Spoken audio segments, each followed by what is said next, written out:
চুঁচুড়া রাস্তায় বড়সড় ধস। কেএমডি এর পাইপলাইন বসানোর কাজ চলছে। দীর্ঘদিন ধরে বর্ষার টানা বৃষ্টিতে নাজেহাল শহরবাসী, আচমকায় রাস্তায় ধস। এই ধস নামায় গৃহবন্দী বাসিন্দারা। খবর পেয়ে ঘটনাস্থলে ছুটে এলেন চুঁচুড়ার বিধায়ক সুবীর নাগ। কেএমডির এই কাজে নিযুক্ত ঠিকাদারের ইঞ্জিনিয়ারকে ধমক বিধায়কের। দ্রুত কাজ শেষ না করলে ব্ল্যাকলিস্টেড করে দেওয়া হবে বলে হুঁশিয়ারি দেন বিধায়ক।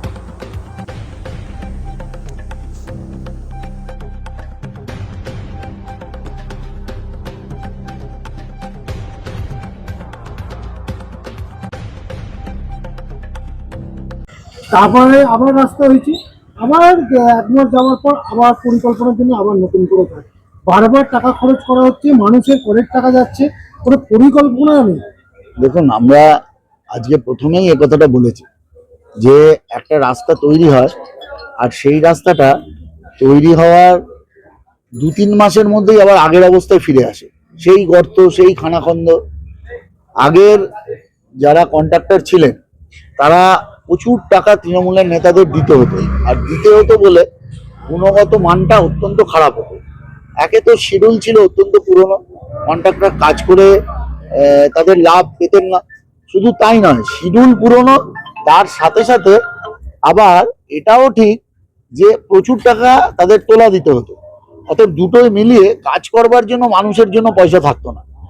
সেটা আমরা পরিষ্কার বলেছি। এখন শিডিউলের পরিবর্তন হয়েছে, এখন শিডিউল অনেক হাই হয়েছে, এখন কাজ করবার মতো শিডিউল হয়েছে। তারা কন্ট্রাক্টররা খুশি। এবং প্রত্যেককে আমি একটা কথা বলছি, কোনো পরিস্থিতিতে লোকালে কাজ করবার জন্য কেউ পয়সা চাইলে 1 পয়সা দিতে হবে না, কিন্তু কাজের গুণগত মানের সাথে আমরা কোনোভাবে কম্প্রোমাইজ করব না। যদি হয় তাকে ব্ল্যাকলিস্টেড করে তার সমস্ত টাকা আটকে দেওয়া হবে। কাজ যেমন শিডিউলে আছে তেমন করতে হবে।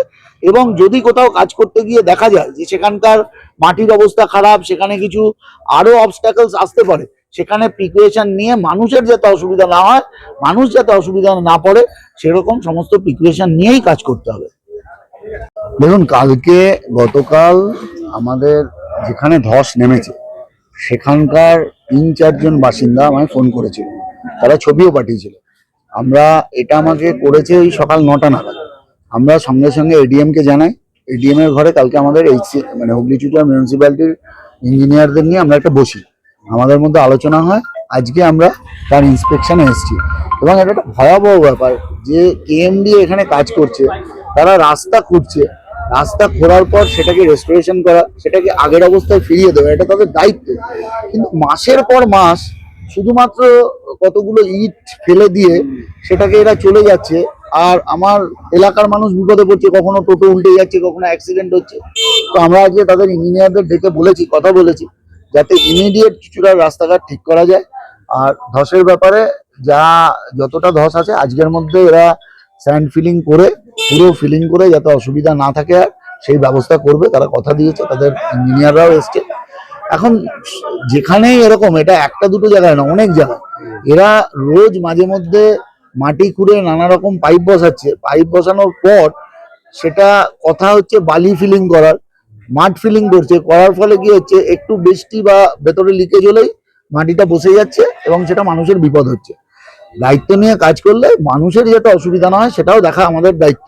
তো ঠিক আছে, বিধায়ক হিসাবে আমার এখানে দায়বদ্ধতা আছে। আমরা আজকে এসেছি, আশা করছি আজকে বিকেলের মধ্যে এই যে পরিস্থিতি সেটা আমরা সামাল দিতে পারবো। আজকে তো সম্ভব না, আজ না, এদের কাজ চলছিল। এরা তাড়াতাড়ি কাজ শেষ করে এই রাস্তাকে পুরোপুরি যান চলাচলের পক্ষে উপযুক্ত করে দেবে। হ্যাঁ, সেটা আমরা বলেছি। মানুষের একটা ভয়ার্থ পরিবেশ তৈরি হয়েছে, সেটা যাতে না হয়। মানুষের কাজ হচ্ছে সেটা মানুষের পাশে থেকেই হবে। মানুষকে অসুবিধায় ফেলে মানুষের কাজ করা যায় না। অতএব এটা আমরা তাদের সাথে কথা বলেছি, আশা করছি তারা সমস্ত রকম প্রিপারেশন নিয়ে পরের বার কাজ করবে। আমরা তো কাজটা মোটামুটি কাজটা করছি, তাড়াতাড়ি করে সারানোর ব্যবস্থা করছি। আর যেখানে ধস হচ্ছে সেটা আমরা দেখছি কবে নাগাদ হয়ে যাবে রাস্তাটি। এখন তাড়াতাড়ি আমরা চেষ্টা করছি। এখন কি কাজ হচ্ছে? এখন এটা এইচডি পাইপলাইন হচ্ছে। মানে কি হবে এটা সিওরেজ ট্রিটমেন্ট প্ল্যানের যে নোংরা জলটা গঙ্গাতে যে আমাদের আউটফলগুলো আছে সেটা ডাইরেক্ট যেন না পড়ে, সেটা আমরা অনেকদিন ধরে তো কাজ অ্যাকচুয়ালি এখানে তো সয়েলের অবস্থা খুব খারাপ। আমরা ওই জন্য নর্মাল যেটা এমপি3 ছিল সেটা আবার এইচডি ম্যাচার শুরু করলাম। এইচডি ম্যাচার শুরু করার পর কাজটা তো অত একটু টাইম লাগছে, টাইম বৃষ্টি লাগে, বৃষ্টি আর বর্ষা নেমে গেছে, বর্ষা নেমে গেছে। তো এলাকার বাসিন্দাদের খুব দুর্ভোগ হচ্ছে। দেখছি তার যতটা সম্ভব চেষ্টা করছি। কি নাম আপনার? রাজন মন্ডল, রাজন মন্ডল বাড়ি যারা রয়েছে আশেপাশে তাদের কোনো বড় ক্ষতি হবে না?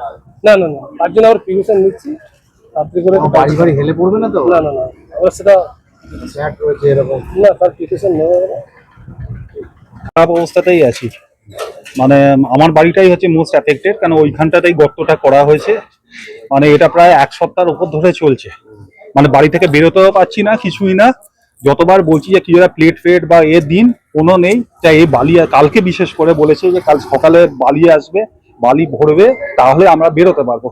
রাত্রির অবধি হয়নি, মাঝরাত্রিরে জাস্ট যখন আপনারা দেখলেন এখন অন্তত বেরোবার মতো অবস্থা একটা করে দিয়েছে। কিন্তু এর আগে অনেক দিনই গেছে যে আমরা দিনের পর দিন বেরোতে হয়নি, কাদায় ভর্তি, লোকজন পড়ে যাচ্ছে, উল্টে যাচ্ছে, এবং যখন এই ড্রিল করে মাটি কাটছে বাড়ি থরথর করে কাঁপছে। আমার তো ভাবনা একদিন শুয়ে শুয়ে অবস্থায় থাকতে বাড়ি না আমার মাথায় ভেঙে পড়ে যায়। আমি ঠিক বুঝতে পারছি না, এটা বোধহয় ওই বড় বড় পাইপ ঢুকছে মাটির তলা দিয়ে, এবার সেটা জলে, এটা আপনার রথের আগে থেকে শুরু হয়েছে, তারও আগে হয়েছে, বাজে মানে সরস্বতী পুজোর ভাসানের আগে থেকে হয়েছে। মাঝে কিছুদিন বন্ধ ছিল, সরস্বতী পুজোর ভাসান টাসান হয়েছে।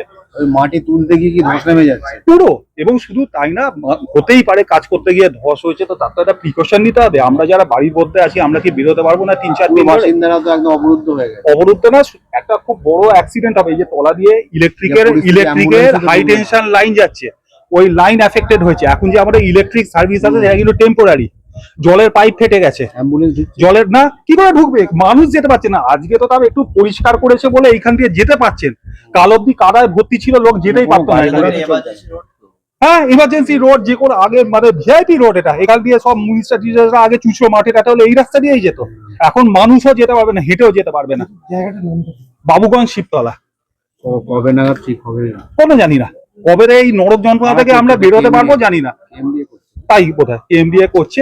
আমরা এই সুবীরনাথ বাবুকে বলাতে উনি নিজে আজকে এসেছেন, কালকে আমি বাধ্য হয়ে উনাকে ফোন করি। সামনে তো একটা দেখছেন আরেকটা ধস নেমেছে, পিছনে একটা বড় ফ্ল্যাট রয়েছে। হ্যাঁ হ্যাঁ, ওটাই তো উনি বলছেন যে এবার ফ্ল্যাটটা যদি কিছু হয় তাহলে কে দেখবে।